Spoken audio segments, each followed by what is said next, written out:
All right, guys. So, welcome back to this week's episode. I guess we'll call that. But this is going to be really laid back. I think you guys have all been here before. We might have one or two new faces. But this is really laid back. I go through a few announcements first, then I go into the education on the topic for the evening. If you guys have questions, let me know them. If you come up with questions after, please feel free to reach out. And then that way we can, dial in on anything that you need help with. So, as far as announcements this week goes, assessments are complete for the week in the app. So be sure that if you are not getting those done on a week-to-week basis, like start getting those done between Sundays and Tuesdays. That's going to give myself, Jenna, and Jamie the ability to help you most. So please do get those turned in each week so we can keep on checking and keep on holding you accountable and keep on giving you suggestions and tweaks for how to do better moving forward. Just like I was saying with that, like, remember to keep showing up, even if you're out of routine or not perfect too. I think a lot of people struggle with that. Like if they're going to be traveling for work or out of town, or maybe they have something going on and they're not going to be perfect. They have a wedding to go to. They don't know how to track for that, something like that. It's okay if we're not perfect, but we need to be showing up every single week as well. Anyway, it's about learning how to make it a lifestyle. So lifestyles are not perfect. You're not supposed to be absolutely perfect every day. This is all about finding the sweet spot in the middle. So please keep on going so that way you can hold up your accountability. Okay, so don't forget, finishing this challenge will also qualify you to be invited to come to the St. Louis trip in January. So that is really exciting. I think we have like 20 to 30 people planning to come at this point.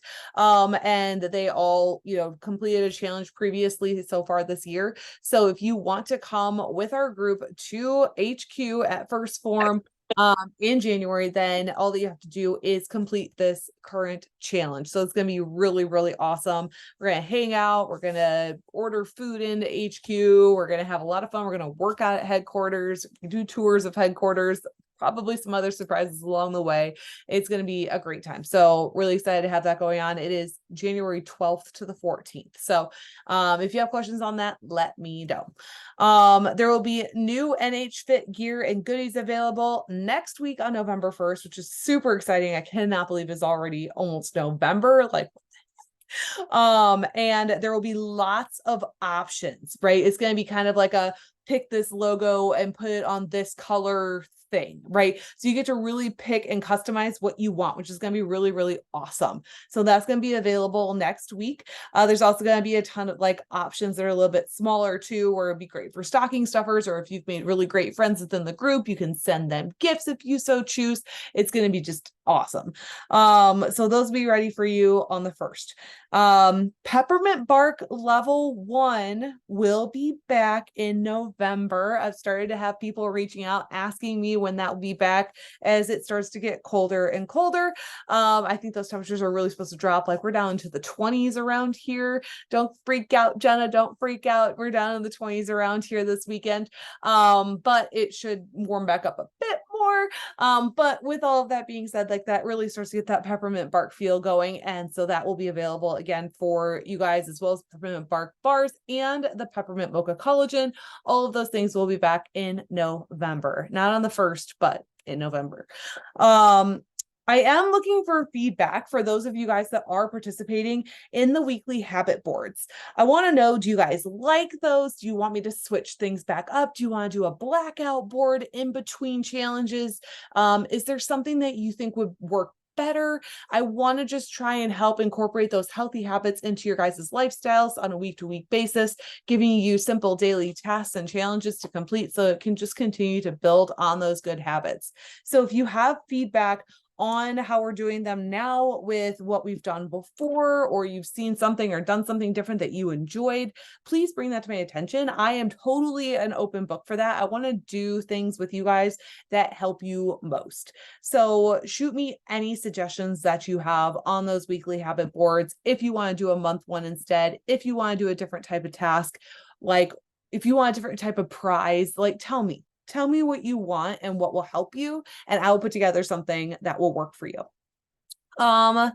Let's see. Oh, don't forget also, as far as another reminder for those of you that are a little bit newer to our group, we have a ton of samples of First Form products in multiple flavors available on my website. So if you go to my website, which if you don't know what that is, shoot me a message, I'll send it to you. But if you go to my website and then you go to samples and then build your bundle, you can choose different types of products and you'll get multiple flavors of said products. So that way you can try before you buy and know what you want before you buy a full container of something, how your body likes it, how you like it, how it mixes into things, all of that good stuff. So it's a really awesome opportunity to try a bunch of different stuff. So if you guys have any questions on how to find those samples, just let me know. But literally we put a ton into that so you can try all kinds of stuff. Aside from that, please send all of your First Form order numbers my way if you do choose to order at any point. And then please do continue sharing any content that you like from, the group or the app or anything that I share. Also inviting people to the group as you feel like you want to. If you feel like people that you know will be a good fit for the group or that they'd benefit from being in there and learning something, please do not hesitate. Just go ahead and invite them in. That would be absolutely fantastic. Aside from that, you guys, we're going to hop into tonight's discussion, which is going to be all about scale fluctuations. Now, we're going to talk through briefly what a lot of different things are that cause scale fluctuations, because this week on the habit boards, it lists through a bunch of different things that will cause scale fluctuations from day to day. But I'm going to dive a little bit deeper into bar type foods, right? Like deep fried foods that are usually cooked in those seed oils, as well as alcohol, and how those directly will affect your scale fluctuations, and how you can expect to handle that. So I'm going to dive a little bit deeper into those, but I do want to do a quick overview of other things that will affect the scale so that you can understand that the scale is literally just one tool, right? It's one tool that is really not that big of a deal. To be totally transparent with you guys, I have not stepped on a scale since October 3rd, right? I haven't. And I used to be a daily weigher. You can get away from that. You absolutely can get away from that if you want to. But I know a lot of us go off of how a scale number is looking to judge how we're doing on progress. So with that being said, a lot of things that are going to cause scale fluctuations, really anything that affects your gut health and your gut microbiome is going to have an effect on the scale. It's going to have an effect on the scale immediately, but that doesn't mean that it's a permanent effect on the scale. It's a temporary effect. That's why the scale is so finicky with how it can be changing based on the littlest of things. So hormone fluctuations throughout the month, for instance, ladies, late luteal phase, you're going to likely see that scale increase because we are more bloated, because we are getting ready to have our cycle start, because our body is digesting food slower, because we are preparing for a potential pregnancy, which most of us, don't experience on a regular basis. And so your body goes through all of these fluctuations. So hormones specifically are going to cause so many fluctuations, and where you're at in your cycle is going to cause so many fluctuations. So please try and keep track of your cycle, which is something that I never started doing honestly until last year, which is really, really sad, but it's true. So really do your best to understand where you're at in your cycle. That late luteal phase, the week before your expected period to start, expect that scale to probably start to tick up a bit that week. Totally normal. New medications or antibiotics, right? So if you're getting on a new med, or you got your meds adjusted, or you got onto an antibiotic because you've been sick, things of that nature, you can really expect to see a change in the scale fluctuation, how your clothes fit for at least a short period of time. The deal with medications and antibiotics. So medications, depends, right? There's obviously a wide array of medications, but medications can really change how your gut microbiome sits. It can also really change how your hormone profiles look. It can really adjust different hormones based on what that medication is working to do. Antibiotics tend to kill off all good and bad bacteria in your gut, which can lead to a massive imbalance and likelihood of bad bacteria overgrowing before the good bacteria grow back. And then it causes all this inflammation and you feel right. And so antibiotics can be really, really detrimental to gut health, can lead to a lot of scale fluctuations. So if you just started antibiotics, you just came off of antibiotics, you can probably expect that scale to fluctuate on you there. Other things, if I can get my page to turn, stress levels are going to be a really, really big thing. I actually listened to a podcast today from Max Lugavere. If you guys follow him, it's the Genius Foods podcast. He just dropped one today all about gut health, and it was excellent. I listened to it twice. I'm going to probably listen to it a couple more times. A lot of the information I've already heard, but it is so good to hear on repeat. So he talks a lot in that episode on stress levels on the gut and the gut microbiome and how it affects us. So they're basically, when you are stressed out, and this can be any sort of stress. This can be like doing like really, really hard workouts. This can be financial stress. This can be getting caught in traffic. This could be relationship stress, like whatever the stress looks like. When we are super, super stressed out, it pushes blood and nutrients away from our digestive tract, and that's going to slow down digestion. So when our digestion is slower, then obviously we're not going to be passing foods as much, right? So we're going to probably see that scale start to tick up just because we're not really taking the time to digest our foods the way that we're supposed to and pass them appropriately. So stress levels. Other things that can do is when you are stressed out, it's almost like an immune response in your gut. So when we have an immune response, right, we have our immune system kick in. So you get a cut on your finger like that when it starts to swell, right? And that's your immune system kicking in to try and heal that cut.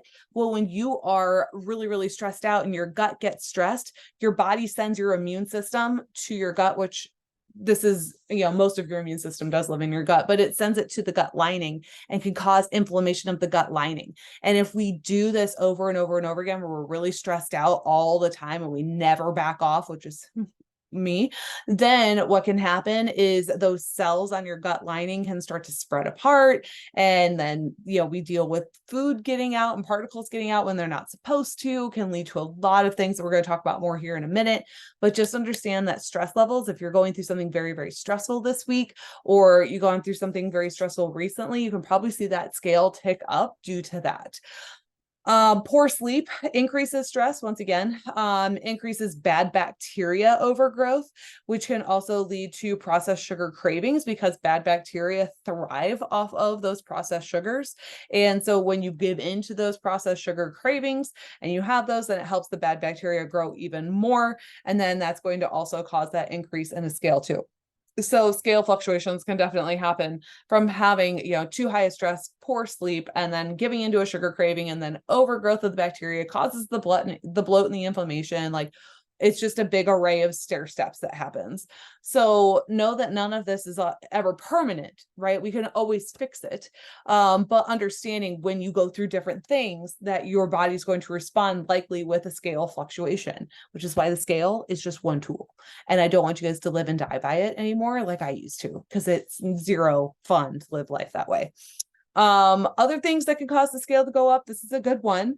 More water for those of you that are just beginning. If you are going from drinking like 20 ounces of water today to drinking like 80 to 100 ounces of water a day, then your body went from being dehydrated to hydrated. You're naturally going to weigh more, but your muscles are saying thank you because you finally hydrated them. It's such a good thing. Okay, so please, if you went from drinking hardly any water to drinking lots of water, you're purely walking around in a hydrated state now, and that is fantastic news.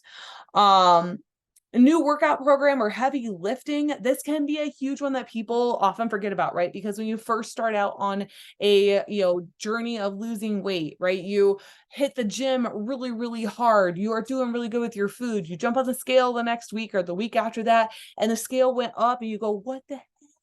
Right? And it's not because you did anything wrong. It's not because the workout was wrong. It's not because the food was wrong. If you've been hitting it hard with the food and you've been doing it right, and you checked in with us and you're doing a great job and the workouts feel good and you feel really strong, it's not necessarily going to be a bad increase. What that is it's likely inflammation from the workout. I can tell you from personal experience in my past, when I was weighing daily, I would do a really heavy, hard leg workout and my scale would tick up 2 pounds or more the next day due to pure inflammation of my muscle tissues. It's okay. It's okay. So if you just started working out, doing a new program, or you picked up like a really hard workout one day, expect that scale to tick up a little bit. It's okay. Not a big deal, you guys. I want you to understand that it's very finicky. But as far as tonight's main focus goes, right, there's a zillion things that affect gut health, which therefore means there's a zillion things that affect their scale fluctuations. But as far as the main focus of, deep fried, like deep processed, deep fried, greasy foods, alcohol, all of that stuff, we're going to dive into that. So processed seed oils, which is typically going to be where our foods are deep fried in. So like your typical bar foods, if you're from the Midwest, like that's going to be like your mozzarella sticks. That's going to be your cheese bites or your cheese curds, whatever you want to call them. That's going to be your chicken strips. That's going to be your French fries, right? All these things that are deep fried.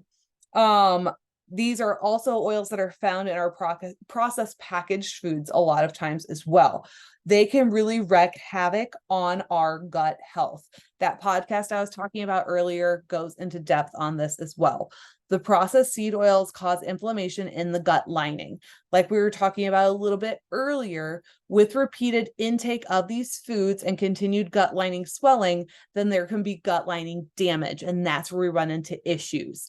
So this often leads to a thing called leaky gut or permeable gut lining, which is when the cells and the junctures don't hold as tight together in your gut lining. And then those food particles start to escape through into the bloodstream. And that can lead to a lot of lethargic feeling, especially right after you eat, gut distension and extension. So like if you eat and all of a sudden you like feel as big as a house, that can be that. Extra bloat, extra gas, constipation or diarrhea, hormone imbalances, autoimmune conditions, elevated stressors. And this is all to say, this is what happens when you eat this type of food all the time. If you go out and you enjoy some French fries with your kids and a beer with your husband or whatever, and from time to time, not a big deal, you guys. But this is going to be for our repeat offenders. This is going to be for the people that are, getting breakfast pizza from the gas station for breakfast, turning around and going to McDonald's for lunch and getting anything that's fried there, and then going out to the local bar for supper and grabbing, the cheese curds and the chicken strips, right? It's going to be the repeat offenders that do this time and time and time and time again. Now, if we only do this once in a while, you might see that scale tick up due to the extra sodium and salts and just like the extra stress on your gut from having those types of foods in it, but it's not going to cause those long-term damages, right? You'll probably just see the scale tick up due to excess sodiums and allowing your body to get rid of those extra foods that you don't really want. So it's going to be more water retention if it's a once in a while thing. But if you do it over and over and over again, it can really lead to those gut health issues overall. So hopefully that helps you understand, like, enjoy the meal here and there, expect that scale to tick up the next day just because of the swelling and inflammation. But as long as we don't keep on repeating, you'll be fine. It's totally fine. Okay. So now, as far as alcohol goes, I want you guys to understand how it metabolizes so that you can really understand how that's going to work in your body. So it's actually viewed as the fourth macronutrient among protein, carbs, and fats. So alcohol would technically be a fourth macronutrient. It is also viewed as a toxin and a rapid energy source in the body. So it will be the priority to burn off first. So other foods you take in alongside of it will likely be stored much easier and quicker as body fat. So what do we usually have to eat alongside alcohol? Pizza, wings, right? Burgers, fries, the old stale pretzels and nuts sitting on the bar. Those are the kinds of things that we are typically eating alongside alcohol. So it's going to be a lot of those processed fatty foods. So now if most of the foods that we are consuming alongside alcohol are going to go for body fat, those are going to go to body fat even faster. Whereas if you're taking in like a salad with grilled chicken on it next to your drinks, while it may not be near as fun, it's also going to be a lot less likely to get turned into body fat, right? You can see the difference here. You got to have some balance in there. Alcohol can cause immediate gut swelling in response, right? So a drink here and there, a couple drinks here and there, not a big deal, right? This is going to be for the people that are drinking over and over and over and over again. But the fermentation and yeast in the certain forms of alcohol can accelerate the gut response for some people as well. So I know that if I have a drink or two, I automatically feel that gut distension, right? I automatically feel that bloat. A lot of times it has to do with the carbonation that is within the alcohol as well, which we can go into fun facts on alcohol another time. But if you have carbonated alcoholic drinks, you'll probably get drunk faster due to the extra pressure that it puts on your intestines when you take it in, and it helps you absorb it faster. And so da da da da da. But just understand, I totally went squirrel there, sorry. But totally try to understand that it's not going to be your couple of drinks a week or on a Friday night or whatever that is going to be the issue. It's going to be if you do it over and over and over again, that it's going to cause the long-term problems. But as far as a scale fluctuation the next day after having a few drinks, yes, of course, you can expect that microbiome to be affected for that day. Understand that it's going to take a day for your body to kind of get rid of those toxins, to go back to normal, to lose the extra inflammation from the alcohol that was in the system. It's not a huge deal, but just have the expectation that if you go out for margaritas and Mexican on Friday night, that Saturday morning, you're probably going to see the scale go up a little bit. It's not that it's body fat. It's just that it's water retention and inflammation. Let's see. Oh, the other thing I did want to touch on with drinking is if you drink too close to bedtime, it can have a huge effect on your sleep quality, which, as you already know from the last few sections of this call, that when we have poor quality sleep, that can really, really be hard on scale numbers as well. So once again, knowledge is absolutely power when it comes to things like fried foods, some drinks here and there. Just understand what you are going to be expecting after you have meals and drinks like this, so that you know not to freak out, right? Essentially, it's not that you ruined your progress. It's not that you went backwards because you went out and had a good time one night. Not a big deal. It's when we do it over and over and over and over again that we're going to see that start to degrade our progress. So enjoy your pizza, wings, beers, whatever it is that you're having. Understand these meals should be part of like the 10%, right? If we're living in a 90%, 10%, put these meals into the 10% of your life. Enjoy them when they come up. Move on. Easy peasy. Your scale will go back to normal within a day or two. You will be fine. So hopefully that helps bring some light on this, and that helps you guys make some more educated decisions moving forward and know what to expect when you guys go out and enjoy meals that are a little bit off your norm here and there. So hopefully you learned something helpful tonight. If you need anything, as always, reach out, and I will talk to you all later. Bye, everybody.